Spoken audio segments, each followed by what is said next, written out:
আমাদের মোবাইলে আসা বিরক্তিকর অ্যাডগুলো কিভাবে বন্ধ করব। আমরা অনেক সময় আমাদের ফ্যামিলি মেম্বারের সাথে থাকি, আমাদের আত্মীয় স্বজনের সাথে থাকি, আমাদের বন্ধু বান্ধবের সাথে থাকি, কিন্তু অনেক সময় এরকমভাবে আমরা ফোন স্ক্রল করতে করতে হঠাৎই বিরক্তিকর কিছু অ্যাড চলে আসে, কিছু খারাপ অ্যাড চলে আসে, আবার কিছু ভালো অ্যাডও চলে আসে। অনেক সময় আমরা অ্যাড দেখতে চাই না, অ্যাড না দেখে আমরা যে কোনো ভিডিও দেখতে চাই বা আমাদের যে কোনো ফটো এডিট করতে চাই। তো আজকের এই ভিডিওর মধ্যে আপনি দেখতে পাবেন আপনার মোবাইলে আসা বিরক্তিকর অ্যাড। সেটা হতে পারে আপনার ফেসবুকের, হতে পারে আপনার কোনো ফটো এডিট করতে গেলে যে কোনো জায়গার বিরক্তিকর অ্যাড আপনি বন্ধ করতে পারবেন মাত্র 1 মিনিটেই। হ্যাঁ, তো চলুন আপনাদের দেখিয়ে দিচ্ছি কীভাবে আপনার ফোনে আসা বিরক্তিকর অ্যাডগুলো বন্ধ করে নেবেন। সময়ে আমরা আমাদের ফোনে যে কোনো জায়গায় গেলেই আমাদের একটি বিরক্তিকর অ্যাডের সাথে সম্মুখীন হতে হয়। অর্থাৎ আমাদের ফোনে যে কোনো কিছু এডিট করতে গেলে অ্যাড চলে আসে।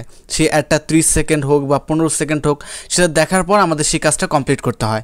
এর আগে কিন্তু আমরা সেই অ্যাডটা বন্ধ করতে পারি না। তো আপনার ফোনে বিরক্তিকর যদি কোনো অ্যাড এসে থাকে, তাহলে আপনি একদমই নিমিষেই যে কোনো জায়গার বিরক্তিকর অ্যাড আপনি বন্ধ করতে পারবেন। তার জন্য আমি আপনাদের সিম্পল একটি উদাহরণ দিচ্ছি। সরাসরি চলে যাচ্ছে আমাদের ফোনের গ্যালারিতে। যেমন আমার এই পিকচারটা রয়েছে, এই পিকচারটা আমরা এখান থেকে সাপোজ একটু রিমিনি অ্যাপস দিয়ে একটু ক্লিয়ার করতে যাব। এই রিমিনি এখানে ক্লিক করে দিলাম। ক্লিক করে দেওয়ার সঙ্গে সঙ্গে আমাদের প্রথমে একটা অ্যাডের সম্মুখীন হতে হবে।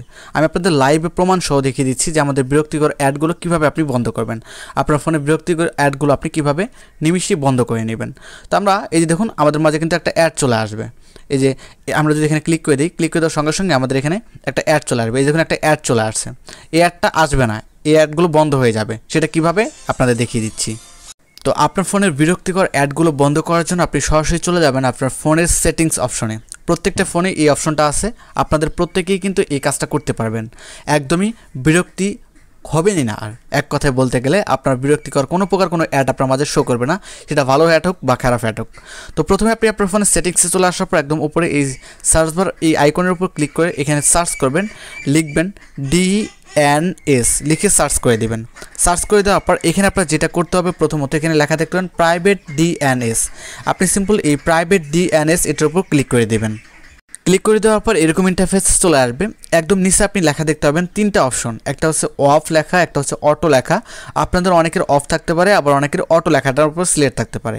এটা আপনার যে কাজটি করতে হবে, এই যে নিচে প্রাইভেট DNS এই যে অপশনটা যে রয়েছে, এটার উপর আপনি ক্লিক করে দেবেন। এটার উপর ক্লিক করে দেওয়ার সঙ্গে সঙ্গে এরকম আপনার নিচে আমার এখানে লেখা রয়েছে একটা, এই লেখাটা আপনার থাকবে না, এখানে আপনার ফাঁকা থাকবে। এখানে আমি অলরেডি লিখে ফেলছি, এই জন্য আমার লেখাটা শো করতেছে। আপনার এখানে যখন ক্লিক করবেন তখন এখানে আপনার ফাঁকা থাকবে, এখানে আপনার লিখতে হবে। এখানে কী লিখবেন আমি আপনাদের দেখিয়ে দিচ্ছি। আপনার থাকবে ঠিক এরকম ফাঁকা থাকবে, এখানে আপনার লিখতে হবে। কী লিখবেন আমি আপনাদের একটু দেখিয়ে দিচ্ছি, আপনি একটু মনোযোগ দিয়ে দেখবেন। এই অর্ডটা আপনার না লিখলে যদি ভুল করেন, তাহলে কিন্তু আপনার মূলত আপনি বিরক্তিকর অ্যাডের হাত থেকে রক্ষা পাবেন না, বিরক্তিকর অ্যাড আসতে থাকবে। তো আপনার এখানে লিখতে হবে, প্রথমে প্রত্যেকটা ওয়ার্ড দিবেন ছোটো হাতের। প্রথমে লিখবেন D, তারপর লিখবেন N, তারপর লিখবেন S, লিখে তারপর ডট অর্থাৎ একটা ফুটা দেবেন, তারপর লিখবেন AD, তারপর লিখবেন GUARD। আমি আবার বলে দিচ্ছি, আপনারা একটু স্ক্রিনে লক্ষ্য করেন। এখানে লিখতে হবে প্রথমে DNS, তারপর লিখতে হবে ADGUARD, তারপর লিখবেন .com, লিখে এইখান থেকে সেভ অপশনের উপর ক্লিক করে দেবেন। ক্লিক করে দেওয়ার সঙ্গে সঙ্গে এটা আপনার সেভ হয়ে যাবে। এই দেখতে পাচ্ছেন, এটা আমাদের নিচে কিন্তু সেভ হয়ে গেছে। আপনি এটা আবার বন্ধ করতে পারবেন, অফে ক্লিক করলে বন্ধ হয়ে যাবে। তো এই অর্ডটা লিখে আপনি সেভ করে দিবেন। তারপর আপনি আপনাদের এখন লাইভ প্রুফ দেখিয়ে দিচ্ছি। তারপর আপনি যেখানে যান না কেন, আমি কিন্তু আপনার এই ছবিটা এডিট করে দেখানোর চেষ্টা করেছিলাম, প্রথমে অ্যাড চলে আসছে। এখন আমরা আবারও এই ছবিটা এডিট করতে যাব। আমরা রিমিনিতে চলে গেলাম, যাওয়ার পর এখানে আমরা দেখব এবার অ্যাড আসে কিনা। তো এখানে চলে আসলাম। চলে আসার পর এখান থেকে আমরা এই ছবিটা এডিট করব, দেখি এবার অ্যাডের সম্মুখীন হতে হয় কিনা। তো আমরা একটু দেখতে পাচ্ছেন লোড নিচ্ছে। তো এই দেখতে পাচ্ছেন আমাদের কিন্তু লোড নিচ্ছে। আপনি যে কোনো অ্যাড, যে জায়গায় আপনি ছবি এডিট করেন বা ভিডিও এডিট করেন, যেখানে জানা কেন অ্যাড যে আসে, সেই অ্যাডগুলো আপনার কখনো আর আসবে না। এই সেটিংসটা চালু করলে আপনার কখনো আর কোনো অ্যাড আর আসবে না। এই দেখুন আমাদের কিন্তু এটা লোড নিচ্ছে, কোনো অ্যাড কিন্তু আসতেছে না, অ্যাড আসবে না। এই দেখুন অ্যাড আসলো না, ছবি কিন্তু আমাদের এডিট হয়ে গেল। দেখতে পাচ্ছেন আমাদের ছবিটা কিন্তু এডিট হয়ে গেল, কোনো অ্যাডের সম্মুখীন হতে হলো না। আশা করি আপনাদের বোঝাতে পেরেছি। এই অপশনটা চালু করলে আপনি যে কোনো জায়গায় নির্দ্বিধায় আপনি কাজ করতে পারবেন, নির্দ্বিধায় ভিডিও, অডিও সব কিছুই আপনি দেখতে পাবেন, শুনতে পারবেন, কোনো অ্যাড আসবে না। ধন্যবাদ, খুব শীঘ্রই দেখা হবে নতুন ভিডিওতে। যদি ভিডিওটি ভালো লাগে অবশ্যই লাইক, কমেন্ট, শেয়ার করে সবার মাঝে ছড়িয়ে দিবেন।